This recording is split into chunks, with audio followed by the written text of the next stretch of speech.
大就是强，多就是美。这句话呢，相信许多人都听过。而在人类历史上也曾经出现过许多体型巨大的武器，它们真的能够发挥出和其体型相匹配的实力吗？接下来大兵就带各位来看一看这些如同怪物般巨大的超级武器。 LARC-LX 登陆车，气垫登陆艇可以说是当下各国海军最青睐的重型两栖投送装备了，其中典型的代表呢有欧洲野牛和 LCAC。但是实际上，在气垫登陆艇之前呢，大型轮式两栖登陆车才是真正的潮流。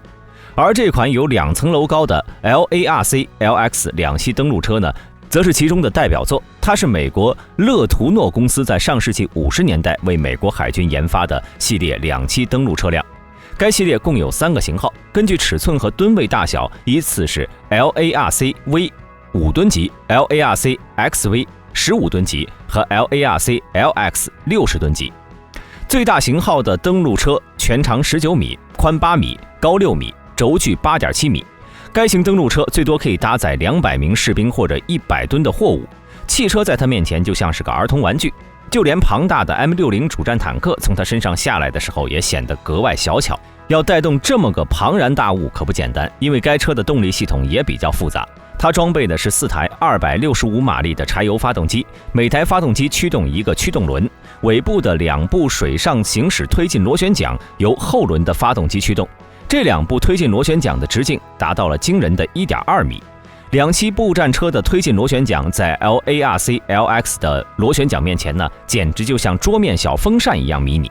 尽管看起来非常笨重，但是实际上 LARC-LX 机动性能还不算太差。它在空载时，其陆上最大行驶速度可以达到32公里每小时，航渡时最大速度是12公里每小时。该型两栖登陆车在美国海军服役了近50年，直到2001年才退出美军的装备序列，被 LCAC 大型气垫登陆艇给所取代。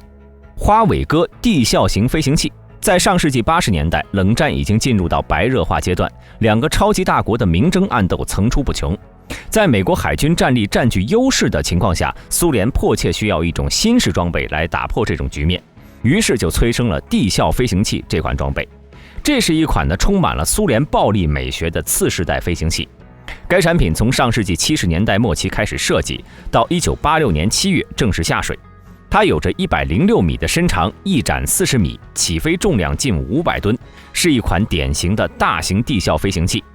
花尾鸽的动力装置为8台 VD7 涡喷发动机，最大航程7500千米，并且可以携带6枚 SSN-2 白灵子超音速反舰导弹。它的出现呢，也让美国人感到很是不安。而事实也证明了美国人并非杞人忧天。花尾鸽的飞行高度在1到5米，因为地球曲率的原因，这个高度已经是大多数舰载雷达的盲区了。另外搭配其射程120公里，飞行速度3马赫，高度为20米，并且在接近目标时可以做 S 型机动的 SSN-2 白灵子反舰导弹。一旦有一艘或者多艘的花尾鸽成功突防的话，能将敌方的水面舰艇造成毁灭性的打击。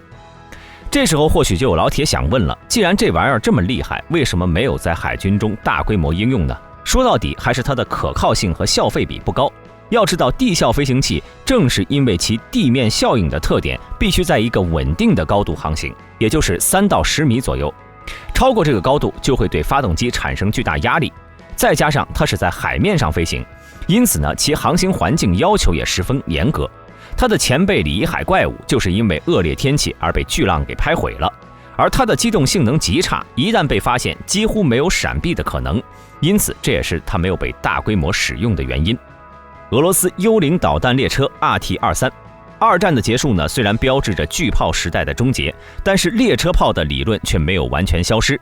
苏联人从60年代就开始将这种快被人们遗忘的技术给捡了起来，只不过呢，他们给列车安装的武器不是巨炮，而是更加恐怖的核导弹。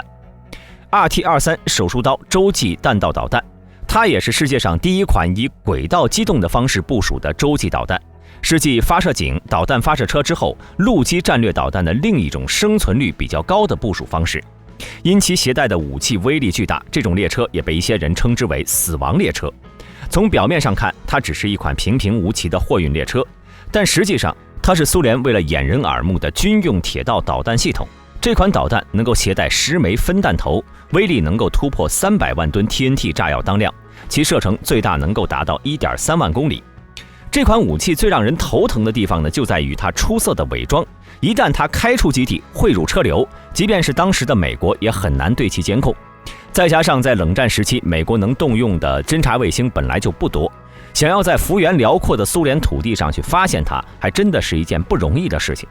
不过后来随着苏联解体，俄罗斯经济陷入困境，导致这款武器呢被封存。但令人出乎意料的是，在2013年，俄罗斯又宣布重建铁路机动导弹作战系统，并且还要研发2款新型洲际弹道导弹，借此来应对美国不断推进的反导系统计划，避免自身陷入被动的地位。福特号航空母舰，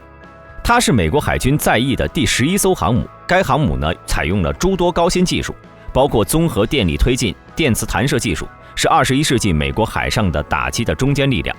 该级航母的高效和强大是毋庸置疑的，即便是在减少了1100名舰员的情况下，其舰载机放飞能力仍然比前辈尼米兹级高出了25%。如此高效，自然是由于它的新技术，比如全新设计的动力系统能够让航母动力部门的编制减少1半，并且电磁弹射也比传统的蒸汽弹射效率更高。由于使用了双波段雷达，福特号的舰岛更加紧凑，随之而来的就是更大的甲板面积，这也让战机在起飞前的准备更加游刃有余。根据美国海军评估，一架搭载75架舰载机的尼米兹级航母在3天的作战时间内，每天打击目标的数量是248个，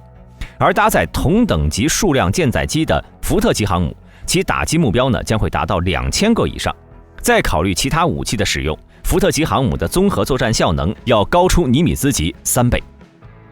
FCM-2C 坦克，它是法国在1战时期开发的超重型坦克，它的装载重量呢为69吨，其身高更是超过了后来的蜀士。在武器方面，它有2个炮塔，前炮塔呢一个3人炮塔，安装了75毫米口径的1897型野战炮，有124发炮弹，炮口初速为550米每秒。第2个炮塔位于坦克后部，顶部是一个机枪炮塔，装备了少沙 M1915 型机枪。前炮塔由35毫米的钢板制成，其位置非常高，成员必须通过梯子爬进前炮塔。其动力装置是2台250马力的迈巴赫发动机，这2台发动机最大速度达到15公里每小时。其悬挂系统每侧有39个负重轮，设计用于穿越战壕地形。从原则上来看呢，这种设计是有良好的机动性的，可以穿过425厘米宽的沟渠，足以通过法国北部的运河水闸。不过随着20世纪20年代和30年代越来越先进的坦克发展，该坦克的军事价值也开始逐渐下降。到了30年代末，它们基本上已经过时了，因为它的龟速和高大的体型使它容易受到反坦克炮的攻击。尽管如此，在1939年法国动员期间，仅有的10辆夏尔 2C 都被激活，并且投入了他们自己的部队。但是由于这些坦克的主要价值是在于宣传，他们避开了战争，没有参加1939年9月对齐格菲防线的攻击。后来该坦克又被用于许多鼓舞士气的电影，在这些电影中呢，他们经常被用来攀登和摧毁德国的旧堡垒。对于公众来说，他们获得了超级无敌坦克的美誉，其想象的规模远远超过了实际的细节。沙皇坦克，坦克的轮子越大，越野性能就越强吗？那么制造一个具有超大轮子的战车，是不是就能轻易跨越各种丘陵壕沟，如履平地呢？俄国的军事工程师尼古拉·列别坚科用自己的亲身经历来告诉我们，这是在想屁吃。他设计的沙皇坦克正是这一思想下的产物。沙皇坦克呢是俄罗斯帝国研发的装甲车，光是2个前轮的直径就达到了 8.23 米。坦克车体悬挂在距离地面4米多高的空中，车体内呢装有2台250马力的航空发动机，分别驱动2个巨型车轮。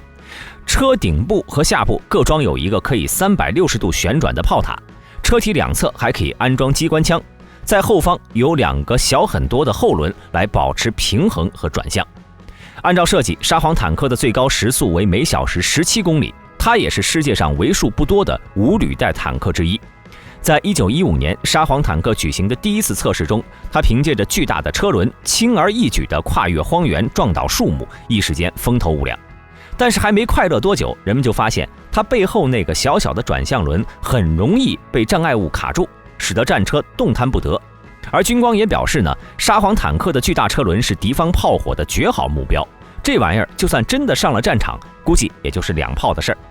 到了1916年的索姆河战役，真正的坦克亮相，他们以2条履带而不是2个巨轮来跨越障碍，拥有比沙皇坦克更好的机动性和可靠性，因此沙皇坦克呢也正式成为了历史。米26直升机，它是一款多用途重型直升机，也是当今服役中最重最大的直升机，由苏联米尔莫斯科直升机工厂设计。该机的机舱载重和舱外负重均可以达到20吨，与美国的 C-130大力神运输机载重量相当。它的动力装置是2具 D-136涡轴发动机，发动机采用电加热和热空气兼备的双防冰装置，以适应严寒地区飞行。而且为了防止单一发动机发生故障，飞机装备了保持旋翼转速的稳定系统。当一台发动机出现故障时，另一台呢则会输出更大的功率，以保证飞机可以正常飞行。机内共装有10个油箱，最大载油量为 1.2 万升，还可以挂载4个副油箱。在机身内部的10个油箱中，有2个在发动机上部，另外8个在机舱底板下，采用油泵为每台发动机独立供油。当供油发现故障时，飞机还可以靠重力自行给发动机供油。V-12直升机，它是人类历史上最大最重的直升机，由苏联米尔莫斯科直升机工厂于1960年代后期研发，是一种实验重型飞机。从设计理念上讲，该机相当于将2架米6直升机合并了，主要依靠4具6500匹马力的涡轮轴发动机驱动，最大起飞重量为105吨，机身高度12.5米，翼展67米。在该机的设计之初呢，曾经打算采用美国 CH-47 契努克一样的双旋翼纵列式结构，不过后来呢，又发现这样的方法会降低旋翼的临界寿命，于是就改为了并列结构。不过后来该机随着更加经济的米26直升机出现而被放弃了。图160轰炸机，它是苏联解体前最后一个战略轰炸机计划，同时也是有史以来制造过的最重的轰炸机。同时该机还是世界上航速最快、航程最远的战略轰炸机，光是其涡扇发动机就有着 1.4 米的直径，地勤人员进入发动机尾喷管进行检视，甚至不需要弯曲身体。而这样的发动机图160共有4台，其6米的长度呢，也仅占飞机机长的1/9。目前至少有16架在俄罗斯空军服役。该机的诞生主要是为了针对美国在1970年提出的关于 B-1A 轰炸机的需求，因此图160的硬性要求就是超音速飞行和可变后掠翼，从而用于对抗美国空军的战略优势。该机配备有可以装载148吨航空燃油的内置油箱，使得该机的最大航程可以达到15000公里。而升级后的图160还可以携带巡航导弹，例如 KH-55，因此在理论上其作战半径可以扩展到9500公里。如果是携带核弹头巡航导弹的话，其作战半径更是能够到12000公里，完全可以在防区外对敌实施攻击。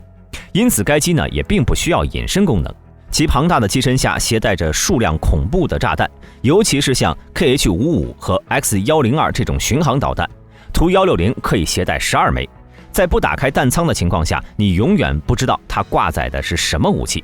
即便是到了今天，图160轰炸机的载弹量、航程和飞行速度在轰炸机领域呢仍是鲜有对手。几十年前的轰炸机放到现在看依然是一流水平，难怪普京的裤腰带都快要被勒断了，还要在他身上下血本。